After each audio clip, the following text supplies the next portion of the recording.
Welcome to this episode of How Men Grieve. I'm joined by my co-host, Andrew Rogers. Hello. And our special guest today is the one and the only Pamela Rogers. Hello. Really? Hello. Okay, that's better. A little more pronounced. Anyway, and my name's Kay Rogers, your host. So this week, we've hit the last couple of podcasts we did. We kind of did a little bit of goofing around. That's okay. We had a good time with it. But this one, we thought we would bring Pam in and interview her from her perspective and how she viewed us as we were all stepping through our grieving process, and maybe the different perspective she had looking at her sons versus looking at her husband. Does that sound like a plan? Works for me. What do you think, Andrew? Sounds good. What's the plan? He's always got the best podcast voice. I don't think so. It's really smooth. So, Pam's very familiar with the story. She was obviously there. And so, let's go ahead and take it back to the beginning, Pam, when everything happened and you were standing there. What was your view? Well, it was kind of disbelief that everything was happening, to see what you were trying to do, and then when you finally yelled at me and told me to call 911, and I very hysterically called 911 while watching you do CPR on Nicholas, and then remember telling Aaron to go down and get Andrew, and so we all could be up there as a family. And I was kind of yelling at the 911 operator because she wasn't listening to me. When I called, it dispatched me through to somebody else. They had to wait to get me to Washington. So that was a little bit. And then just panicking and then watching you do CPR on Nick. I was very freaked out. Yeah, I think we all were. There's no doubt about that. Yeah, it was scary. What about your thoughts when the ambulance got there and kind of took over? I remember going out by the front porch and was watching them take him out. And someone that was a customer of mine when I worked at Tractor Supply was on the rescue squad. And I says, "How does it look?" And he shook his head at me. So I knew then that they didn't think it was good. But I didn't want to scare everybody else, so I didn't really say much at that point about what he had told me.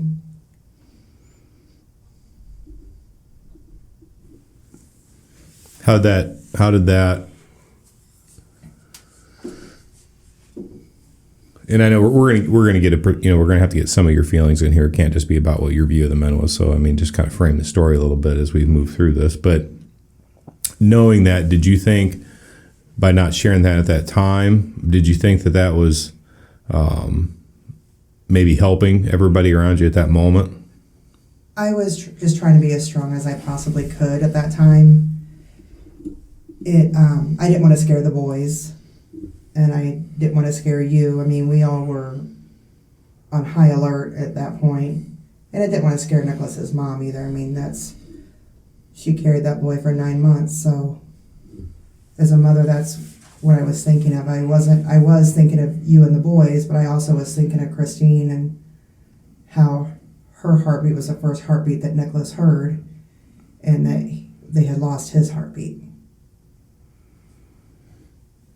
Do you think they lost it then, or do you think they lost it right after they left? I don't know when they lost it. I was just thinking about when you were doing CPR. I know you were doing CPR to get him to start breathing again. So I wasn't combining the both, the breathing and the heartbeat. The most I was just thinking of, it was his heart. And so once everything kind of transitioned to, oh, that was awesome. I just hit myself right in the nose with that. I'm having some serious technical difficulties. This thing's getting on my last nerve already. Okay, back at it. I can edit some of that out. They may just have to deal with a little bit of that. It's so funny. I know, it's annoying, and the sound levels sound off to me. But anyway, so fast forward to the hospital, and we had the ride to the hospital, right? And when we got in the room, I guess maybe take it back a step, and where was your head at when we were walking up and the chaplain was standing there waiting on us? For some reason, and I don't know exactly why this is, I walked in by myself. And I remember the chaplain saying we needed to wait for you. And he put me in this room by myself. It was just right off the entrance. And I just remember getting down on my hands and knees and praying. And I actually was praying to my brother Jeff to see if he could do anything in his power, since he was in heaven, to keep Nicholas from going to heaven, but still sticking around with us, until not until we were done with him, but until he was older and had enjoyed life and got to stick around with us some more. Yeah, I don't remember how you ended up being in there before the rest of us, because we all rode together. I don't know, maybe if we just dropped a couple of you guys off and we went and parked or something. I don't remember. Well, it was just you and Christine and myself in the car, so you would have dropped Christine and I off, which I still don't know why, but unless I'm getting my timeline confused and I walked out of the room for a second, but I can't see myself walking out of the room, the trauma room, without you either. So I know I've gotten some of my timeline confused. I know Christine's giving me that feedback clearly on a couple issues. And I know you've talked about it a little bit too, and it's very easy to mix that timeline up. And I could see that happening after they got his heartbeat back, but then let us know that there was significant brain damage. They didn't expect that there was going to be any quality of life, and then them taking him upstairs, and that was kind of the in-between times. I remember us walking in together as a group and going, he met us at the door, and then he walked us into the room and told us what was going on and tried to give us some sort of heads up on what we were going to be walking into. Right. The chaplain did that? Yeah. Yeah. Yeah, he was waiting on us at the door. And he said specifically, I wanted to be able to give you guys some sort of indication of what you're walking into. And he did. He said there's going to be a lot of people around him, a lot of people working on him, that we could be in the room. We had to kind of stay to the back a little bit so that they could do everything they could for him. Yeah, and I know when we walked into that room, they had those 3 chairs sitting there waiting for us. And we sat down, and we were just watching everything going on. I just remember so much activity. A lot of activity, a lot of people moving around. They were yelling out all kinds of different stuff. All the medical terminology, push this, bag this. They were doing chest compressions like crazy. And the one paramedic that we know, he was sweating head to toe, but he was working him hard. He was trying to save him. I just remember how busy it was. It almost seemed a little unreal. It was definitely chaotic. Oh, yeah, but it was an organized chaos. It is, contradictory as that may sound, it was an organized chaos. It wasn't, it was more than what we knew, right? So let's fast forward a little bit, Pam, to, I remember them telling me I had to make the call. And I don't know, did you and Christine hear that doctor talk to me about that at all? What I remember is him walking up to us, and he was starting a very serious conversation. And then someone yelled, "We have a heartbeat." So he says, "Let's go see what we can do here." And then he walked away from us, and then they came back and said, "We're going to get him ready to go up to ICU, and we will let you guys in as soon as we can to see him." And they had somebody take us somewhere. Yeah, I think we waited out in the hallway for a little while because they wanted to take him up to the ICU, clean him up a little bit because he was a bit of a mess. Yeah. And then they were going to take us up once they got him into his room. Was he just a mess from all the stuff that they were doing, or? So, yes, Yeah. But then he had also thrown up during the process, and I think trying to get IVs going and some other stuff. There was some blood. Yeah. There was some blood, and he was kind of messy. So there's just kind of stuff all over. A lot of different things. There's a lot going on. Yeah, and not like a horror movie type gore, Well, but right. I mean, it was, he had some little bit of stuff on his face, a little bit of stuff on his arms, and I mean, but in all honesty, knowing Nicholas and how he was, it was hard to differentiate what was actually dirt and what was actually icky stuff, Well, right? that's kind of what I was asking. Yeah. He was very active. Yeah, he didn't. He didn't like to slow down to shower. No, that was like a. But then when he did shower, it was an hour-long process. It's like, Jesus, Nick, you're like 90 pounds. Get out of the shower. Anyway, so they wanted to clean him up. They wanted to wipe him off. And they did that. They did a really nice job on him. I think they cleaned him up pretty well. I think they put some lotion on him. He smelled good. I remember that. He looked like Nicholas in the room. I mean, you remember. Yeah. It was hard to sit there and watch that because he was so little. And what was ironic in a way was the guy that was working him, and when I say working him, he was doing the chest compressions, is a very, very large man. Yeah. Very large. He's probably 6'4", probably 300 plus pounds. I don't remember. I do. I know him. He was one of my receptors when I was doing my EMT training. He was one of the guys that I did that with, and I know him quite well. I know him now. I mean, we would know each other if we saw each other, but he, very big man, and this little bitty tiny kid, and he was working him hard, and he was sweating, so he'd been at it for a while. But anyway, so they got us to the room, took us in, and then looking at Nicholas, what was your thought? That my little boy was laying in such a big bed with all these wires and tubes and everything, and all I wanted to do was be able to lean down and give him a kiss. But there was machines in the way. I mean, we're still able to lean down and give him kisses, but not the way I would have wanted to love on him. Although we do know that Nicholas did not want to be loved on like that. He does not want his mom's kissing on him. Well, But like on top of the head. he was put up a fight, but he loved it. Oh, yeah. He put up a fight for a reason. So at that point, and I'm going to try to kind of loop this back around, and I know it sounds a little selfish to take it back to, but when you and Christine, and I don't know if you guys ever talked about this at all or not, but did you guys have any conversation of how you thought at that point Marty and I would be able to handle that?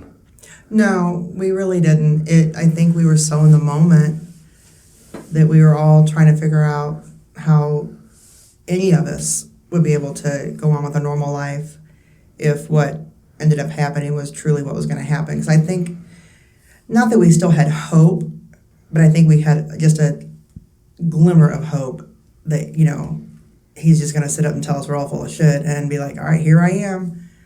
But back in our minds, we all knew that wasn't what was going to happen. At what point do you think through this whole process it started sinking into you that I wasn't where you thought I should be or needed me to be? Well, that's kind of it's a hard question because you have always been so strong and been able to handle everything that I thought it would take. I don't even know how to put it into words. It broke you in a way that I never thought that this would break anyone, especially you, because I've always thought you were so strong. And when you did break down, I did not know how to handle it because I just had you kind of, I don't want to say up on a pedestal, but up to where we, what's going on? My phone was ringing. It's spam. I don't even know what it is. Oh, okay. I'm like, is something wrong? Well, I figure if it's somebody that's going to leave a message, then it's not spam. If they don't, then it's spam. I totally lost my train of thought, so you're probably going to have to go back on that. No, that's okay. That's how we record, It happens. It does Yeah. a Definitely lot. Squirrel. So, and let's segue, because we can get into that a little bit deeper, I think, because that's a little different conversation. What was your thoughts on the boys, Aaron and Andrew? On the boys, I just thought that they were kind of faking it for us. I know that I think that they thought they had to be super strong for us. But in my mind, we're the parents, and we should have been the strong ones for them. But they were at an age where they just wanted to be men, I guess, little young men. So, I don't know, I thought they did great. I think that they probably should have been a little bit more, I don't want to use the word weak, but more vocal into what they needed from me and from you. And even from Aaron's dad and stepmom and Andrew's mom and stepdad. I mean, I think that they should have been more vocal on everything. So when you say you think they were faking it, what does that actually, well, I mean, explain that a little bit deeper. I don't mean fake. I mean faking being okay. Right. I mean, they were broken, obviously, but they tried putting on a happy face, I think, for us. They didn't want to stress us out any more than they had to. And so I think that they just put on a happy face and try going on as best they can in such a terrible situation. Did you think when everybody was going through this process, and it is a process, because what I've realized is it was way more profound in the very beginning, and then over time, at some point or another, it almost like it levels off, and then it just stays consistent. At least that's my view. Okay, but I had a question. I totally forgot what it was. Don't you love when that happens? Oh, sometimers is a son of a gun.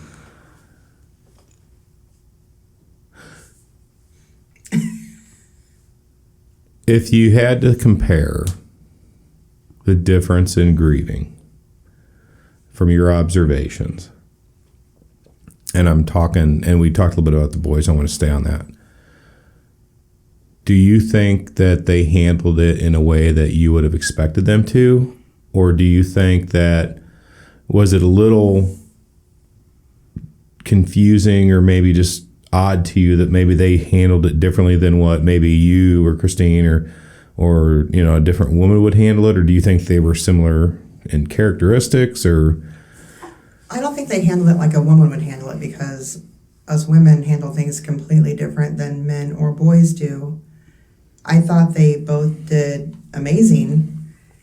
And they were very conscientious of you and I, when they were all at our house. And I think they just want to kind of take care of us a little bit.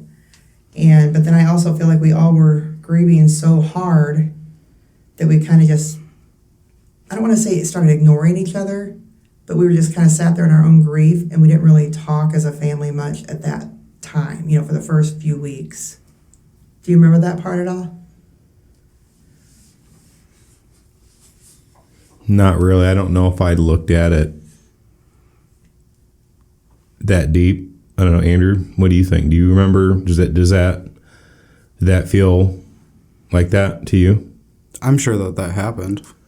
I don't know if we would have realized it because we were all caught up in what we were dealing with, but I'm pretty sure that happened. Oh, I'm not disputing whether it happened or didn't happen. I mean, I'm gonna be honest with you.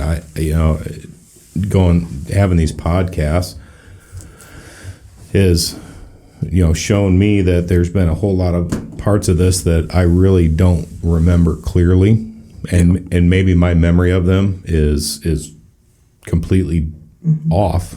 Right. It's almost like we've missed, days in some cases, not just hours, but days.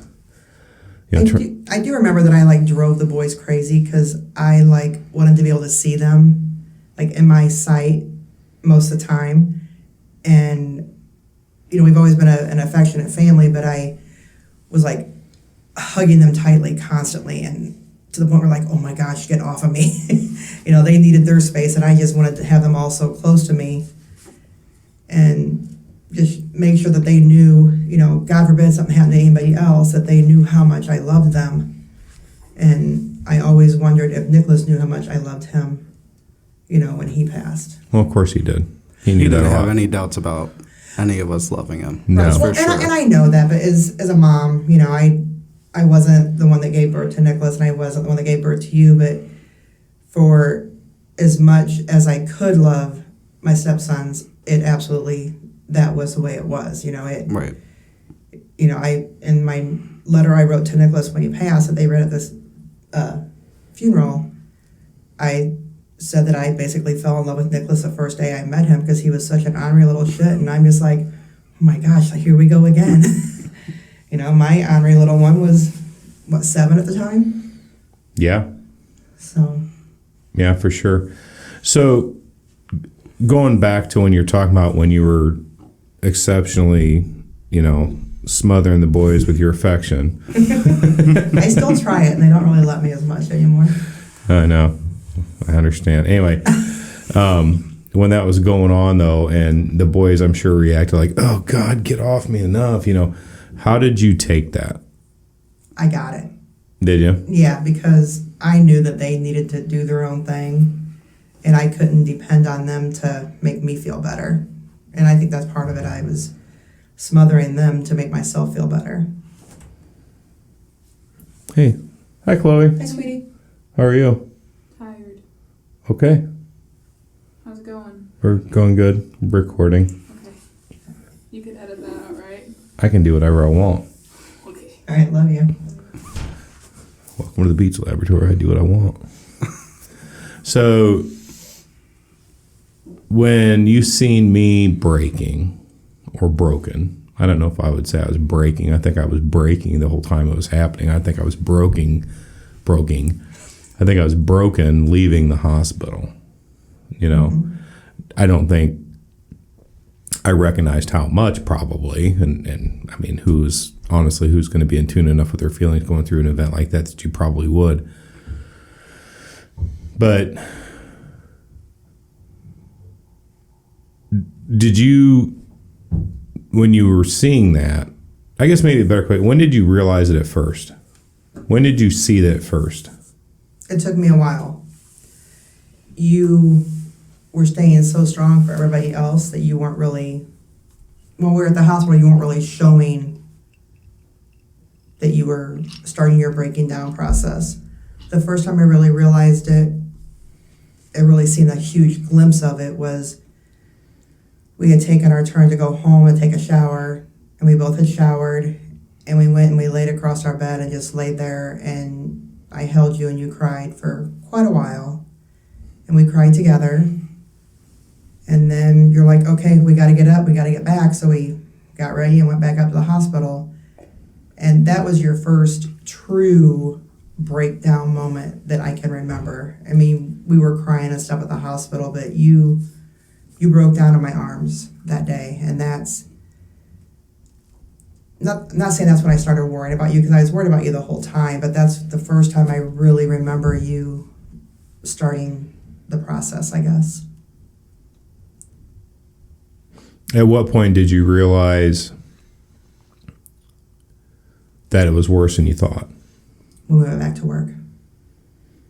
When I did or you did, I mean? We both went back the same. I went back after 2 weeks, and the first day they sent me back home and gave me 2 more weeks off. So we both took a month off. And about a week or two into you going back to work is I seen you shutting down. And so when you say that, describe what that looked like. The alcohol intake was more. You didn't really want to talk to anybody, and when you did, you were pretty cranky. Crankier than usual, and that's to say a lot. But At least I'm consistent. yes, but no, you weren't you. I don't want to say you started ignoring the kids, but you just kind of stepped back from the family a little bit. And at the same time, I did too, though. And it was weird for me because I was so used to you being strong, and you weren't being strong then. And it didn't click with me that I needed to be strong for you. Where do you think it got to the point that you had to go?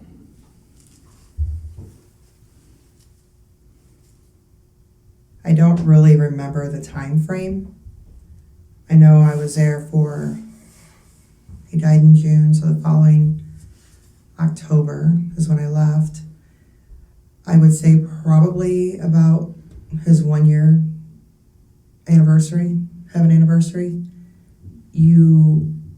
It's like you were trying, you could see that you were trying to be strong, but you just mentally were not able to. And instead of me thinking about it being all grief, I read it that you did not want your family anymore, and it was best if part of us left, because it seemed like you did not want your family at all, and you just wanted to be left alone to your grief. And after numerous conversations, we just could not get past that part, and that's when I chose to leave.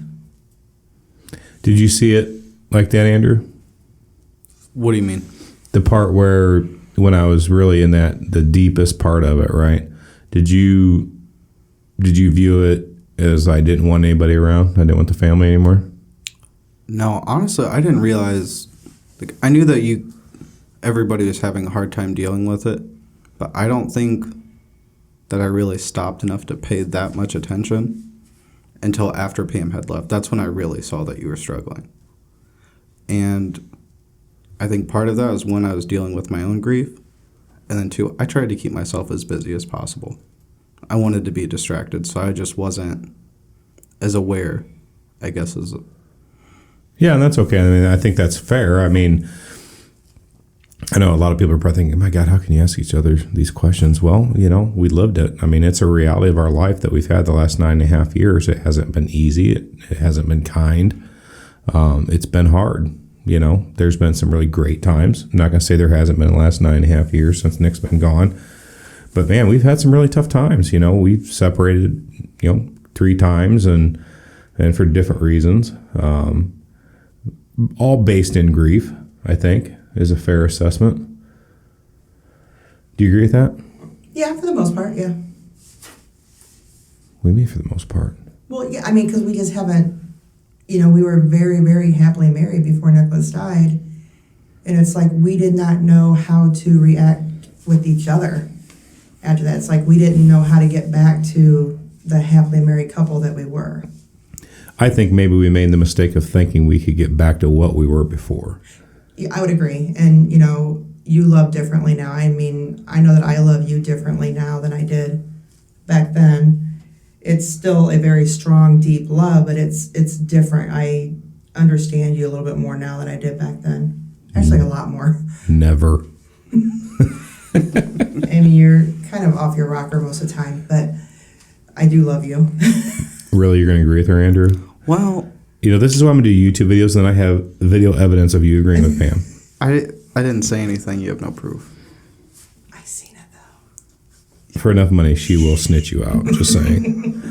No, I'm not deflecting, because I think that's a pretty accurate statement. I think when I look back and I think about how the events went down, I think there's a tremendous amount of dependency on me, and I just couldn't do it. I couldn't live up to that expectation anymore.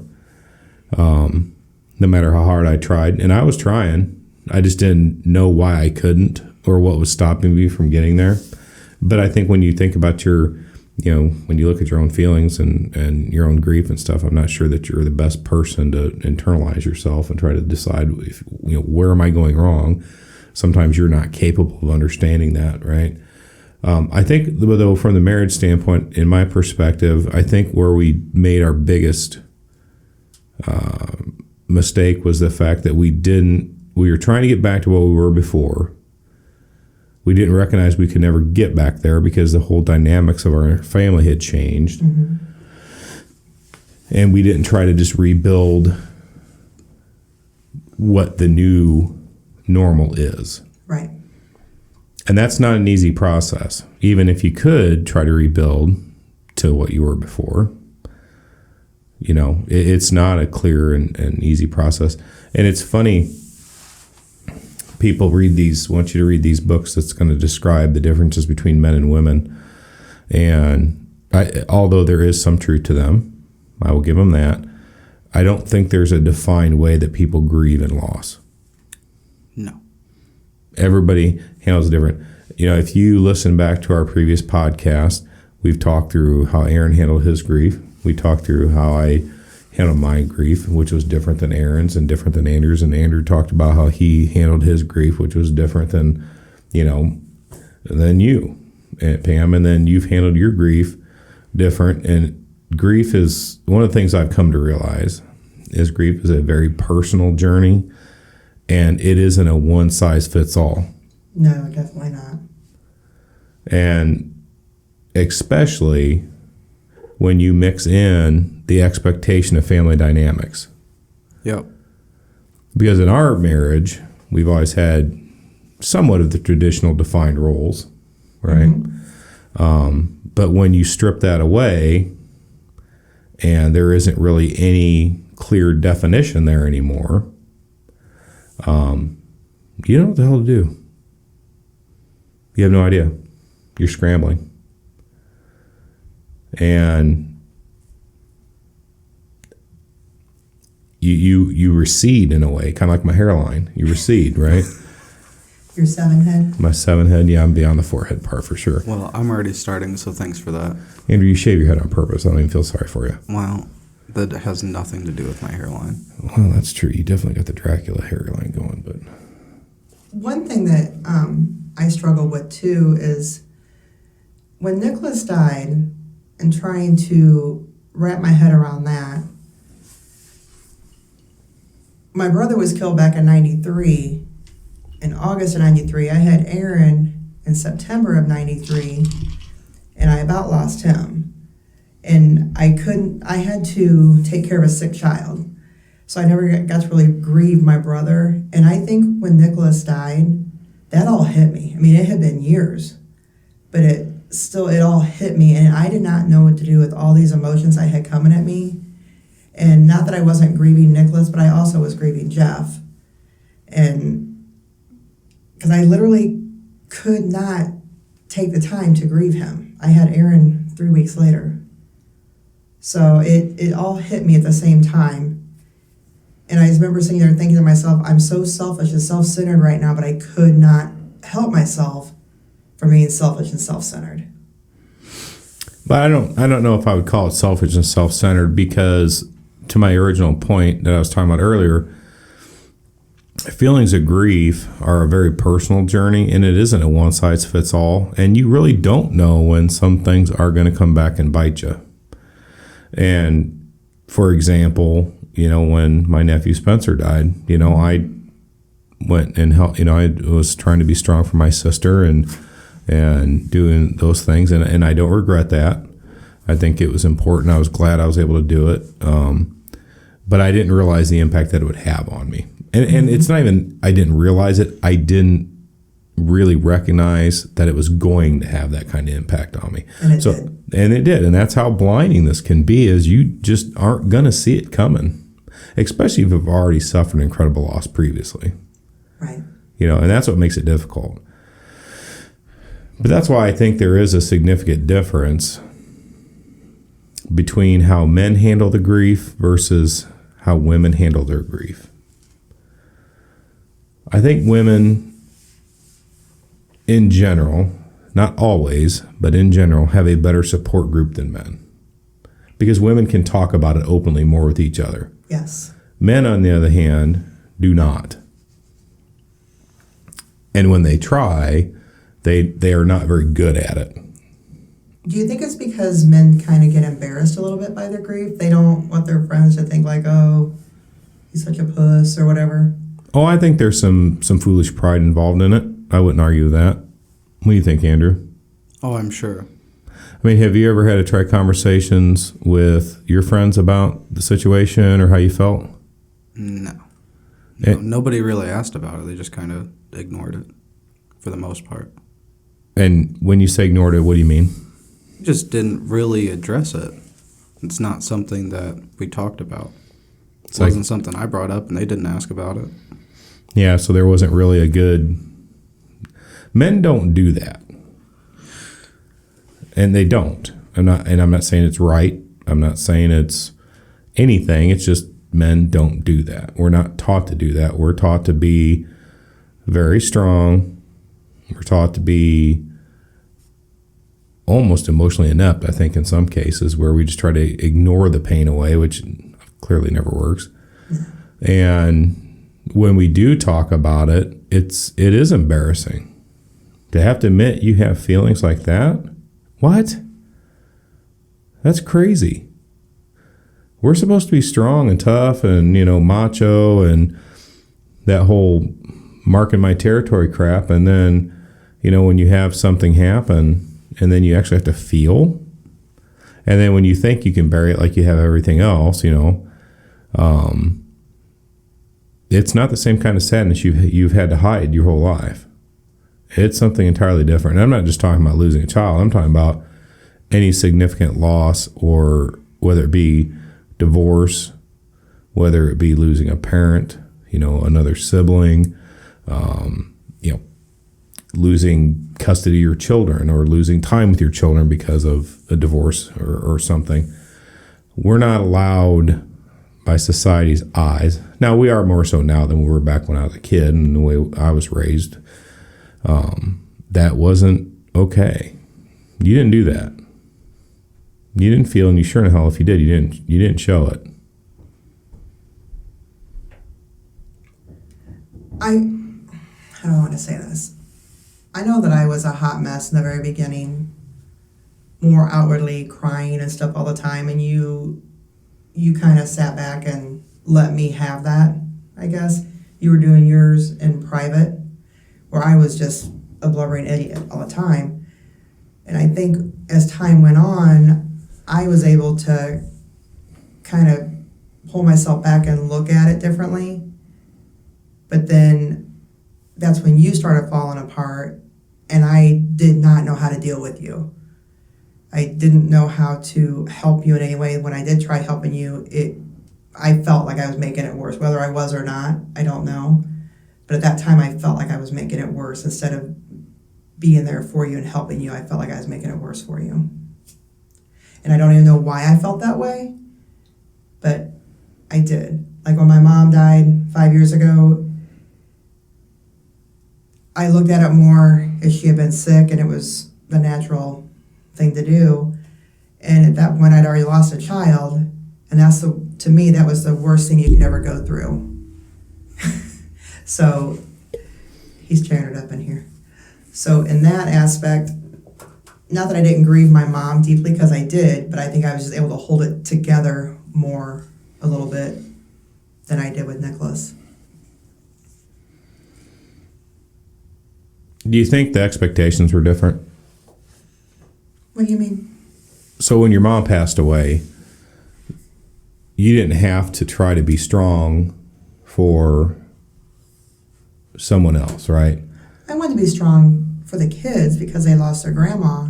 Well, but just hear me out. Okay.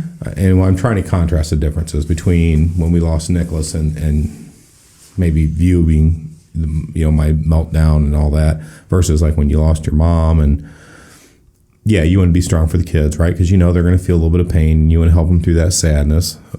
So I get that. But I mean, do you think the expectations were different in the aspect of when we lost Nicholas?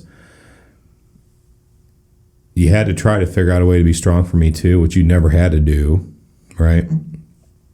And when you lost your mom, you didn't have to do that, because I'd lost my dad 3 months previous to that. And so, and it was a natural order of life, right? He was sick, and it was, I missed him, and I was upset and sad, but I also looked at it as, he was 80 years old, and he had a good life, and he even said, I've had a good life. It's okay. He almost said it was okay, and he did say that. As a matter of fact, he said, it's okay. I've lived a long life. It's time to go. Do you think maybe that's why when your mom did pass, maybe that transition was a little easier for you? Oh, yeah. I would definitely say that.